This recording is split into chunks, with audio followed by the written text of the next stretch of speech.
Delirium is acute confusional state,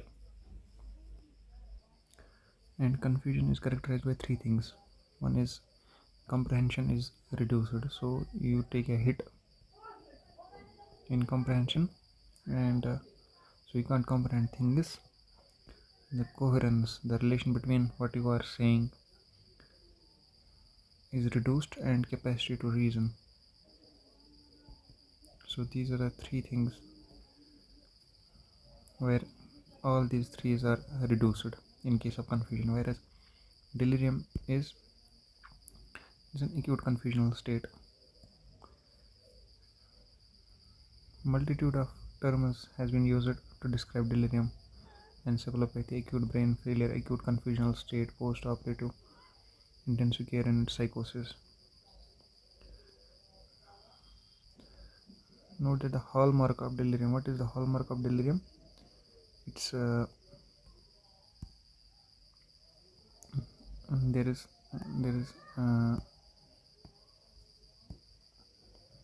you see there is deficit of attention.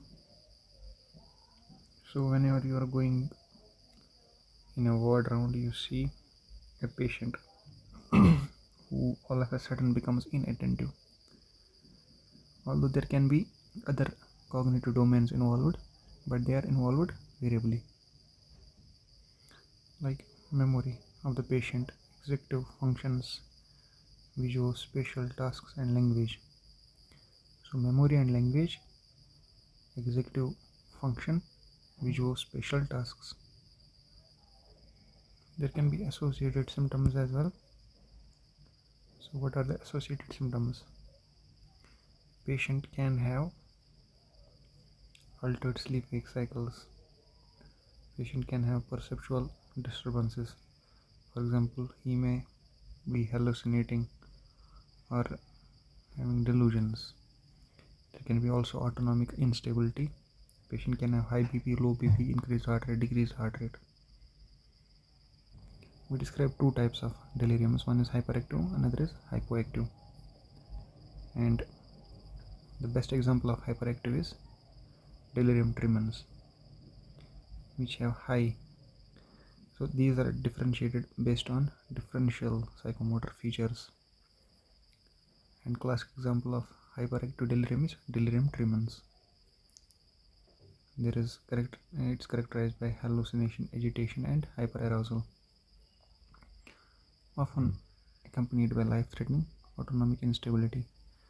So patient can have very high BP, patient can have very high heart rate. We diagnose them as having anxiety, but they say we are hallucinating, we are having agitation and hyperarousal. So you have to think of hyperactive delirium. Associated features already described: the altered sleep-wake cycle, or autonomic instabilities. Also other cognitive domains: memory, patient cannot recall things, or language, he cannot say properly, visual spatial tasks cannot be performed, or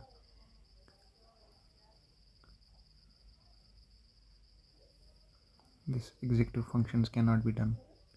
Whereas a patient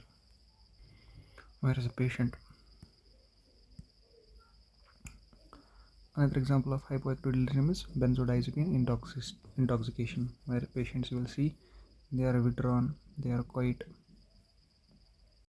there is prominent apathy, patient does not enjoy doing work which he used to do, there is psychomotor slowing. So this is hypoactive delirium. Patient can fall anywhere in this spectrum,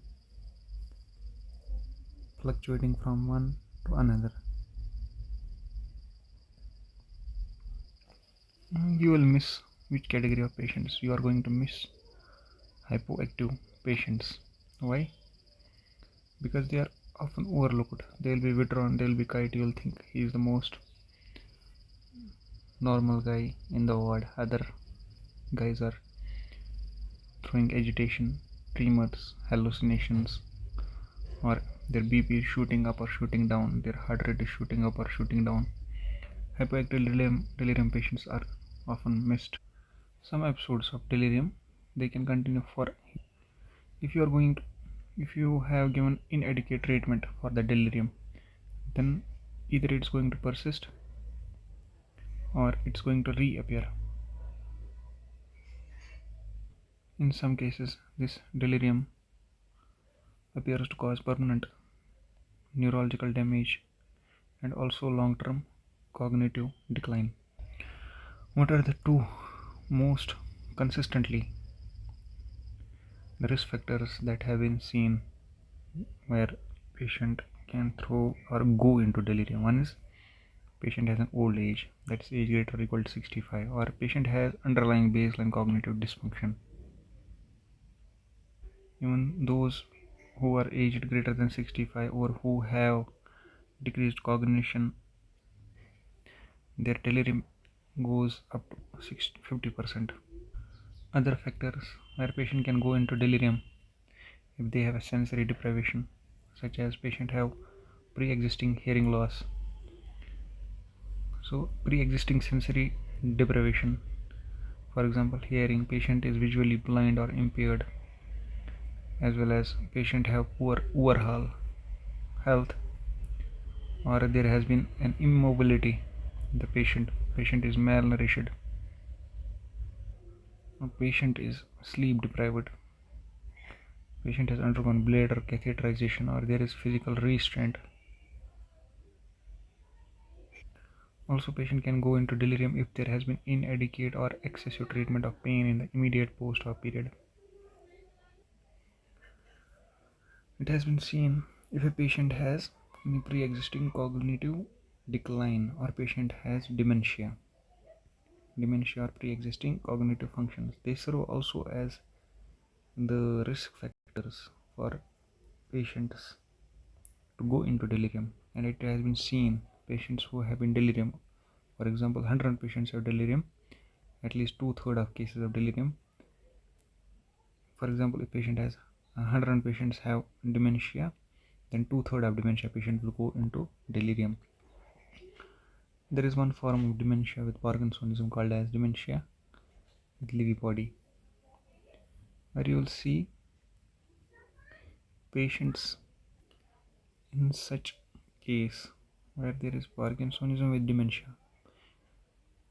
It's a separate entity. We call it as dementia with Lewy body. You will see there is attention deficit plus there are other psychomotor enhancing effects. You will see psychomotor, not psychomotor slowing, but you will see rather the opposite, hallucinations you will see.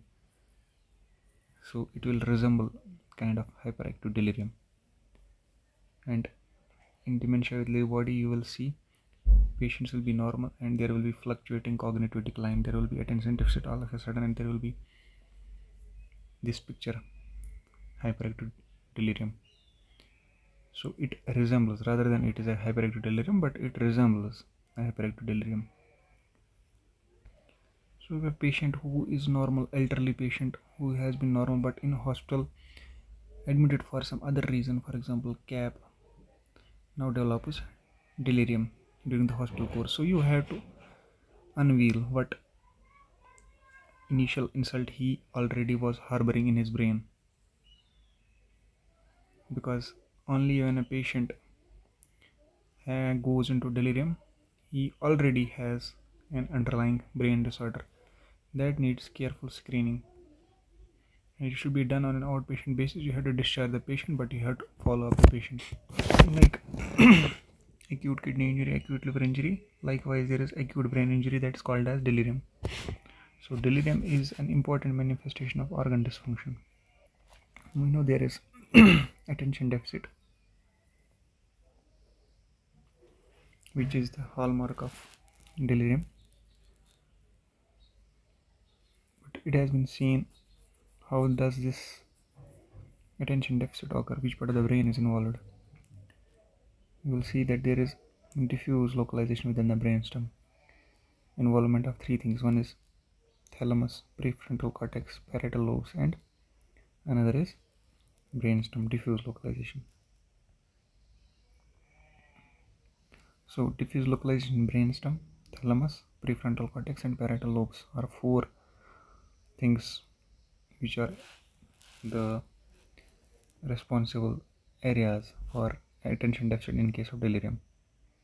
That's why patients who have undergone right side parietal, so either parietal lesions or thalamic lesions, which are right-sided parietal lesions and medial dorsal thalamic lesions have been reported most commonly. Thus, importance of these areas is in the delirium pathogenesis, medial dorsal and right parietal. So EEG will reveal there is diffuse cerebral dysfunction. How? Because there will be symmetric slowing. Also neurotransmitters, like if there is deficiency of what, acetylcholine, that's if you are going to give anticholinergic medication, there is a risk factor patient can go into delirium. Thus it has been seen that there is a correlation. Alzheimer's disease, be it dementia with Lewy body, or be it Parkinsonism dementia, there is all we can see that there is cholinergic deficiency due to degenerations in the basal forebrain. Also, when you are going to give increased dopamine, so two things: one is decreased cholinergic, decreased acetylcholine, because there is damage of these neuron producing acetylcholines in the basal forebrain that has led to this delirium. Also increase the dopamine. That's why patients with Parkinsonism who are being treated with dopaminergic medications can develop delirium like state where there is these psychomotor manifestations like visual hallucinations, confusional. So if you are going to give, for example, organophosphorus you give anticholinergic. That's why they can develop atropine in psychosis, where you will see patient is seeing hallucinations. So those are psychomotor manifestations of an hyperactive delirium. Likewise, if an elderly patient greater than 65 years, so it is a you are giving a field where a crop can grow. For example, a field that includes age greater than 65, patient has already underlying baseline dementia. Now you are giving these anticholinergic medications. This can very well throw the patient into florid delirium. That's why if a patient who is young develops without previously known comorbidities, now goes into delirium with just minor surgeries, like elective surgeries, then you have to dig into the cause, because there can be other neurological illnesses such as neurodegenerative diseases. Patient could have suffered multiple previous strokes, or patient can have diffuse cerebral cause. Thus delirium is a stress test for the brain. Thus it's a stress test. Thus it can unmask a decreased cerebral reserve. So patients going into delirium means they have a low reserve. Why do they have a decreased cerebral reserve? Because there is something seriously underlying baseline neurological dysfunction. So there are various screening tools. One is confusional assessment method, another is NuDesk, which is nursing delirium screening scale, NuDesk. Another is organic brain syndrome scale. Another is DRC, delirium rating scale. And in the ICU there is ICU version of confusional assessment method and the delirium detection score, DDS. So using the well-validated CAM, diagnosis of delirium is made if there are these four things that are met. One is acute and acute onset and fluctuating course. If there is acute onset and fluctuating course. Another is there is inattention accompanied by either 3 or 4. So you have to meet 1 plus 2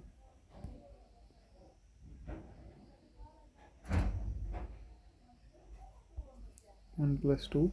So one is acute onset and fluctuating course, another is inattention accompanied. So this is inattention can be accompanied by either 1 or 2. One is patient can have disorganized thinking, so there is no coherence. Third is altered level of consciousness. So there is altered level of consciousness. So one is acute onset and fluctuating course. Second is there is inattention accompanied by either altered level of consciousness or there is disorganized thinking. Note that so there is a big spectrum. This scale cannot identify all the patients that lie on this spectrum. Also, a course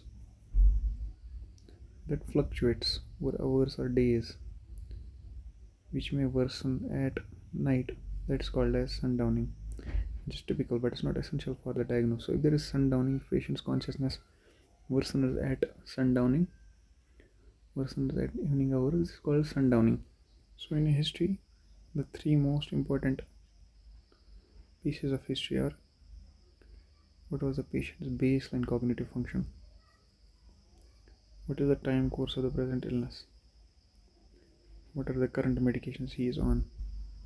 So delirium by definition represents a change from what? From a cognitive baseline. So if a patient has this baseline cognition, normally some may have baseline cognition here, here, here. So it depends what was the baseline cognition. This is their cognitive baseline of patient 3rd, 4th, 5th. If there is an acute change and that is developing over hours or days, so we can identify the patients having delirium. So the diagnosis requires, as per Confusional assessment method, 1 and 2 and either 3 or 4. One is acute onset and fluctuating course. This usually is satisfied. So you have to ask the patient, is there any from the patient's baseline mental status, is there any acute change? Yes. Or do these abnormal behavioral changes, do they fluctuate over during the day? That is, they tend to come and go, or do they increase or decrease in severity? And second thing is, patient has inattention. Did the patient have difficulty focusing attention? For example, being easily distracted or having difficulty keeping track of what was being said. So inattention you identify by only asking 2 things. One is whether patient was easily distractible, or whether patient is not able to keep track or